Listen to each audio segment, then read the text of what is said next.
Welcome to the Busy Signal.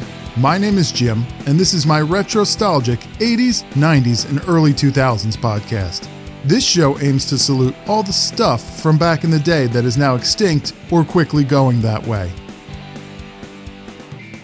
The Busy Signal, episode 41. Hey, thanks for listening. So last episode, I started digging into the Super Nintendo, the SNES, and that was part one. So if you missed that episode, you can pause and go back and hit up that episode. It's not mandatory, but I'll probably reference some of that episode in this episode. Plus, that episode just touches a bit on some light SNES history, and it starts the dive into 10 of the games that I had as a kid. I covered 5 games, some classics, some meh, maybe 1 or 2 deep cuts, and this episode will feature the next 5 that I promised. And in my opinion, these are some of the heavy hitters, the overall favorites with good reason, and maybe 1 deep cut, like really deep cut.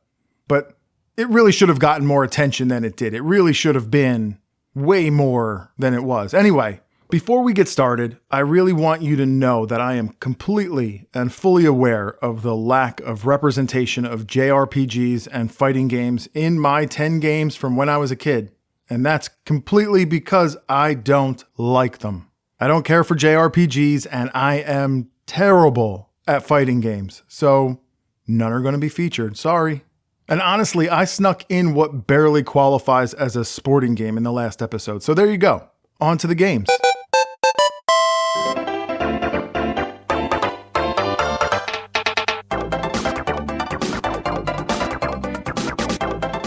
I figured we'd start this show off with a bang, like a big bang. So let's talk about the game that has often been credited as one of the greatest video games of all time.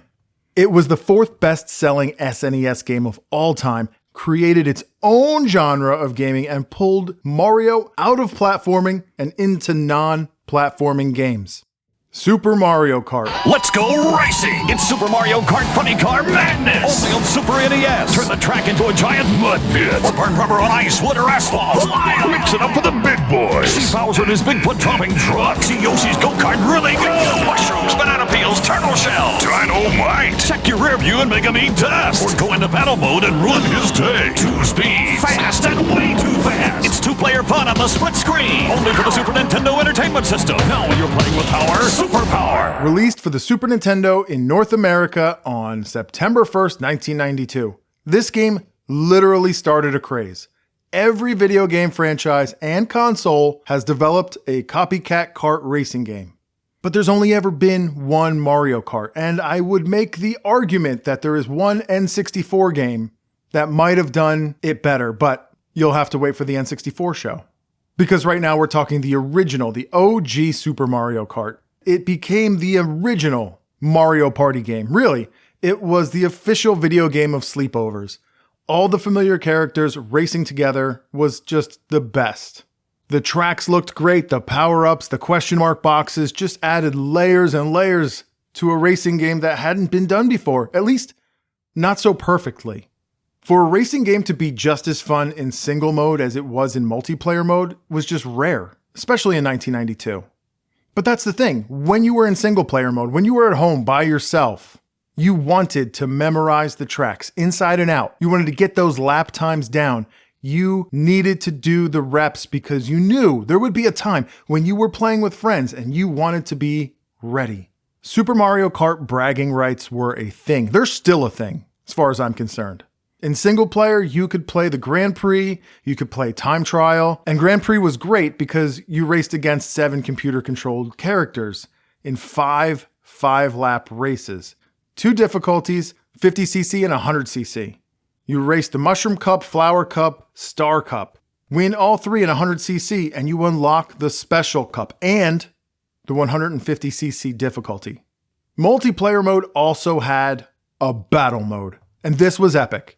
2 players, 4 battle mode courses. Each player has 3 balloons. Power-ups are scattered all over the courses. First player to have all their balloons popped is the loser. That's simple as it is, but that was so much fun. This game started a franchise that is still developing highly entertaining and fun, popular games today. Literally this month, April 2025, Nintendo just announced a new Mario Kart World for the Nintendo Switch 2. So here we are, 30 plus years later, Mario Kart is still king.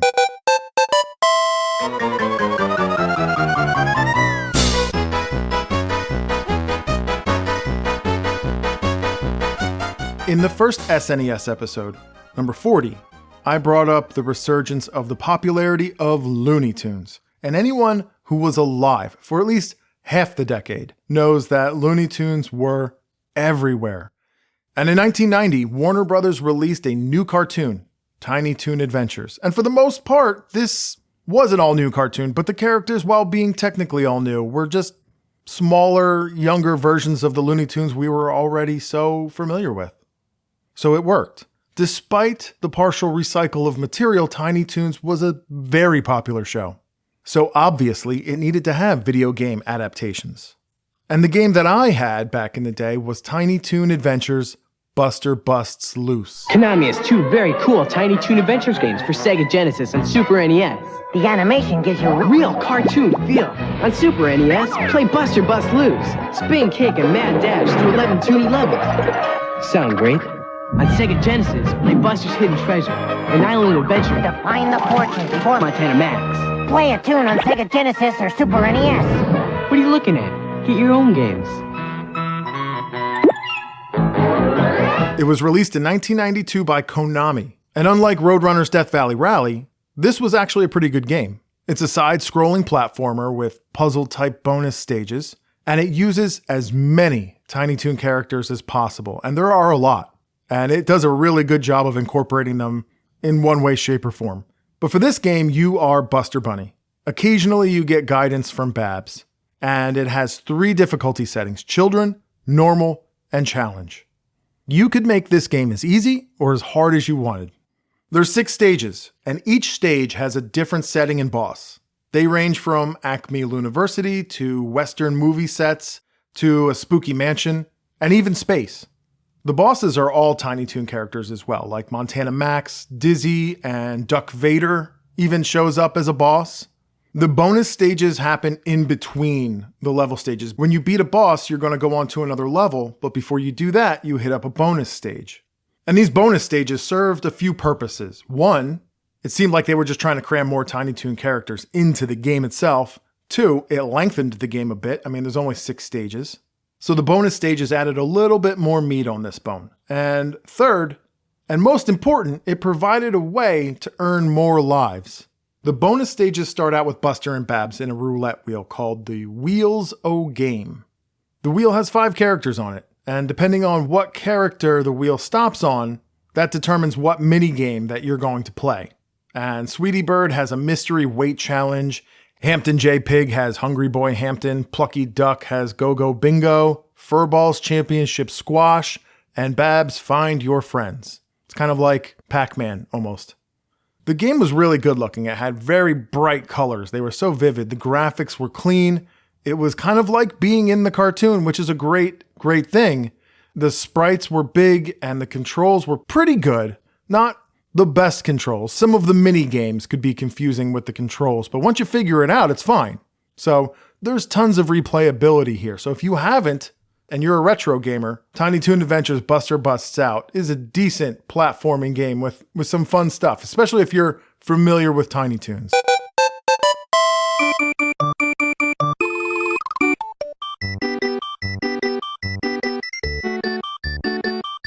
All right, so the time has come. We cannot have a Super Nintendo conversation without bringing up Super Mario World, right? I mean, it's the flagship game for the Super NES. Plus, Mario is Super Nintendo's mascot, and this was a big deal. Super Mario World was pretty much developed to show off what the SNES could do. Visually speaking, it is a beautiful game, and it still looks just as great, like it has aged well. The graphics in Super Mario World were a massive upgrade from Super Mario Bros. 3. But Super Mario World kept the format of the world map and the stages that you go through from one to the other on that map that Super Mario Bros. 3 introduced. There were definitely some 3D-ish elements in Super Mario World, but the big deal was the addition of Yoshi and the ability to grab enemies with his tongue and spit them out as projectile weapons. That's huge. That was a really fun game mechanic. Super Mario World did come bundled with SNES and released on August 23rd, 1991 in North America. Introducing the next generation from Nintendo, New Super Mario World, created especially for the Super Nintendo Entertainment System. It's a bit more exciting, a bit more challenging, a bit more graphic, a bit more colorful, a bit more realistic, a bit more levels, a bit more secret, a bit more enemies, a bit more friends, a bit more sound, a bit hotter, a bit cooler, a bit weird, a bit more revolutionary, a bit more Mario, a bit more of what you want. It's 16-bit, and it's yours only if you get New Super Nintendo. Now you're playing with power, superpower. This is the best-selling Super Nintendo game. It sold over 20 million copies. There are arguments that it's the best Super Mario game in the series and that it's the greatest video game ever made. These claims are a little extreme to me. Greatest video game ever made?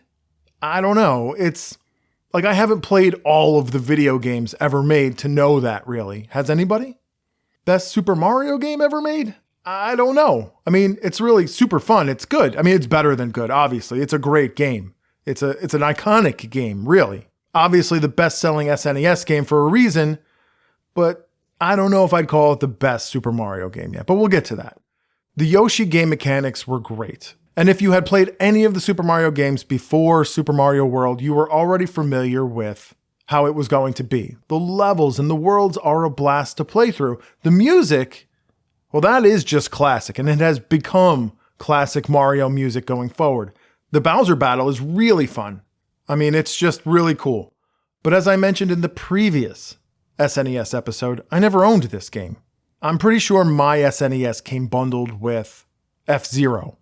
Now that being said, all of my friends had this game, so I played it a ton, and Super Mario World was readily available. And it's probably the fact that I never actually owned it that makes me say that given a choice between Super Mario Bros. 3 and Super Mario World, I kind of would say that Super Mario Bros. 3 is my favorite. And that's just my personal preference. I've played Super Mario Bros. 3 so many times just for fun. It's kind of like comfort food that it's got to be Super Mario Bros. 3 in my favorite Super Mario Bros. Game slot, closely followed by Super Mario World.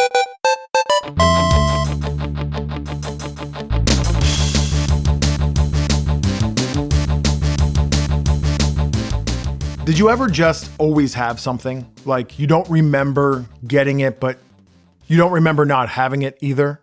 That's this next game for me. I don't remember exactly when I got it, whether it was a birthday or a Christmas gift. I'm pretty sure I didn't buy it, so I'm thinking my parents took a chance and bought it for me. And I'm super glad that they did, because if you recognized the theme music at the beginning of this segment, you are one of the lucky few that have gotten your hands on Uniracers.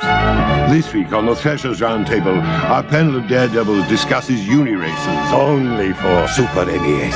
It's like single wheel boarding. Down the track, double roll, flying. How did you find the two-player action? Man, I was hauling, gaining on the brawl. Hit ice, smack, flip city. Ace the dude's time. Glue action, triple flip, bacon in the pan. Well, it appears then to be totally slamming.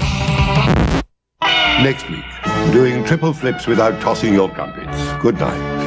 Released in North America in December of 1994 and developed by DMA Design and published by Nintendo of America, this is a fun, fast, and certainly wacky racing game like no other. You are a unicycle, an unmanned unicycle, and you're racing. You are a Uniracer. Like I said, the races are fast. The tracks are 2D platforms that twist and turn and go upside down and loop, and the trick to this game is the tricks, or the stunts as they call them.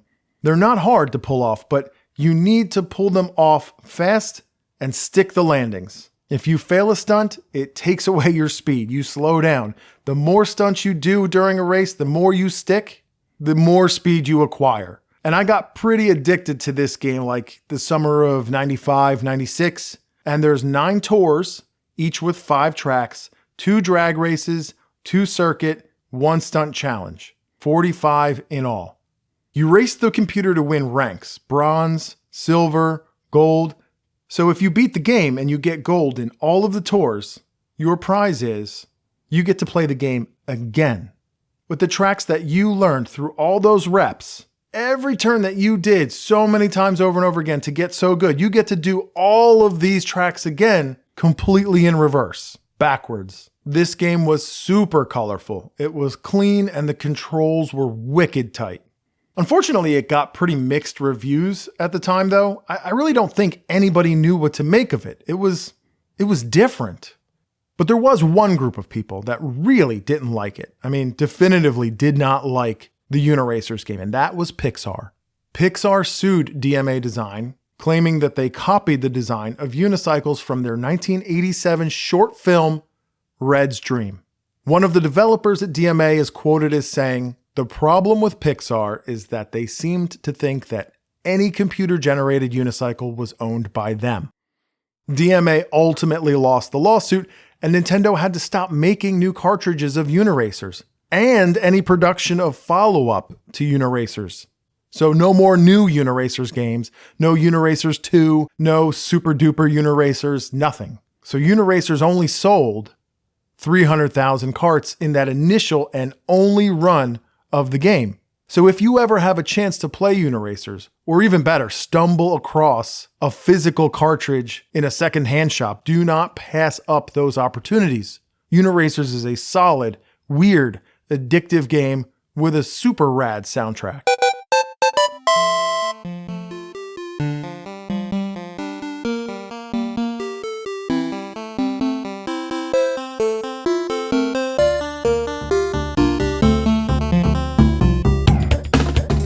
This may not be a ranking episode, but I don't mind telling you that Donkey Kong Country is probably my favorite video game ever. Not just for the Super Nintendo, but like of all video games that I've played.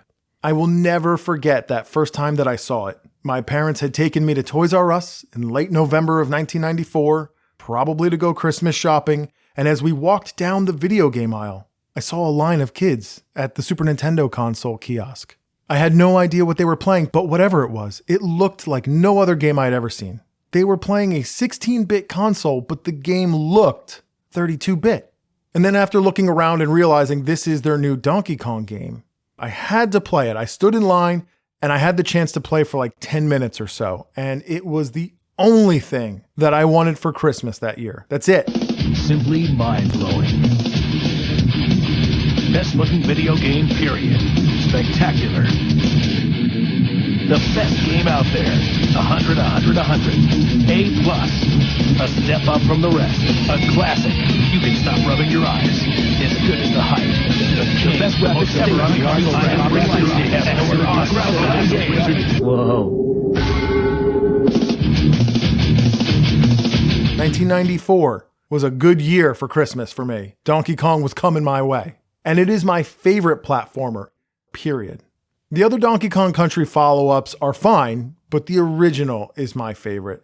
The replayability for me is off the charts. The concept is simple. King K. Rool has stolen Donkey Kong's banana hoard. So now he and Diddy Kong have to go rescue it.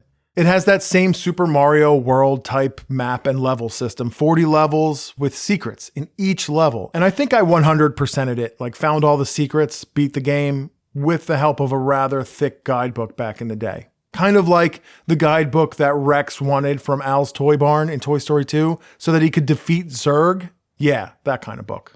The boss fights are really, let's just face it, the boss fights are easy. Like once you figure out whatever their little pattern is, you're going to beat the boss every time. But this game wasn't about the bosses, really, it wasn't. It was about the levels and the secrets and the fun that those levels were. Like the minecart levels were exciting and intense. I hate water levels in games. Like literally, I do not like water levels in games. And you know what? Donkey Kong Country water levels, they're pretty good. I don't mind them. And the music for the water levels is awesome. Once again, music is important to games, and this soundtrack, the Donkey Kong Country soundtrack, goes hard. Like, it is legend. This game completely revived an otherwise dead Nintendo property. Donkey Kong had not been around. Like, we all just knew the old school Donkey Kongs. But before Donkey Kong Country, it had been years since we had really seen Donkey Kong in any kind of relevant form. And oh, by the way, I don't mind telling you this either. This is probably a really unpopular opinion, but I don't care. I have to say it because I'm from the time of these games, these original Donkey Kong games, and I don't like them. It's not really until Donkey Kong Country that Donkey Kong became interesting to me. I just don't care for Jumpman jumping over the barrels to rescue Daisy or whoever that's supposed to be in Donkey Kong's clutches. I don't care. But Donkey Kong Country, I can get behind that. That's some good stuff right there. And not for nothing, Cranky Kong is the original Donkey Kong, and he is in Donkey Kong Country games, and he's hilarious. So I don't mind that. I don't know where Donkey Kong Jr. is, because Donkey Kong from Donkey Kong Country is the grandson of Cranky Kong. So Donkey Kong Jr. is never mentioned, so I don't know where the son is, or Donkey Kong's dad from Donkey Kong Country. I don't know where he is. Doesn't matter. I have no idea. The game has been ported to Game Boy Advance, Switch, and it's fun on no matter what console you're playing. All right, I've gushed enough. I love that big gorilla. The 16-bit era console wars were wild times. Sega gave Nintendo fierce competition. Other consoles tried to enter the scene. They tried to get into the market, but they never stood a chance. The SNES was ultimately the best-selling 16-bit console worldwide. And while it was discontinued in North America in 1999, it held on in Japan until 2003, and that's well into the 32-bit era, like with PlayStation 2 and GameCube. Like, that's crazy. That's just a testament to how great the SNES was. And really, it was the catalog of great games that it had that really helped it stand up like that. So this has been the second installment, the next 5 games of the 10 SNES games that I had as a kid. Did you own any of these games? Did you also hate Roadrunner's Death Valley Rally? And have you ever played Uniracers? If so, hit me up on Instagram at BusySignalCast. Seriously, we've got over 1,000 nostalgic posts to take you back in time. Each week there's a theme. In addition to all the full version commercials from the show, the past 2 weeks have been all about Whammo toys and old school Easter commercials. So slap that follow button for a daily shot of nostalgia over on the Insta. Once again, that's at BusySignalCast. Also, if you liked this episode, head on over to Apple and Spotify and subscribe. We're over 40 episodes deep now, and I can confidently say 30 of them are good. So while you're there, consider subscribing and rating the show 5 stars and leaving a positive review. I'll read all your reviews on future episodes. So thanks to everyone on Apple and Spotify that has subscribed. That's pretty much it. That's all I've got for the SNES right now. And that's pretty much all we've got for this show. So thanks for hanging out. Catch you later. Once again, I'd like to say thanks for listening. And as always, you can listen to The Busy Signal everywhere quality podcasts are streamed. Hit the subscribe button to have a new episode delivered directly to your favorite device every other Friday. If you really like the show, leave a 5-star rating or a positive review on Apple and Spotify. That lets everybody else know to come check out what you already think is awesome. You can also head over to Instagram and follow the show at BusySignalCast for even more retrostalgic content. I share a good amount of fun stuff that isn't mentioned on the episodes. While you're there, say hi in the comments. Don't be shy. And until next time, remember, reach out and touch the past.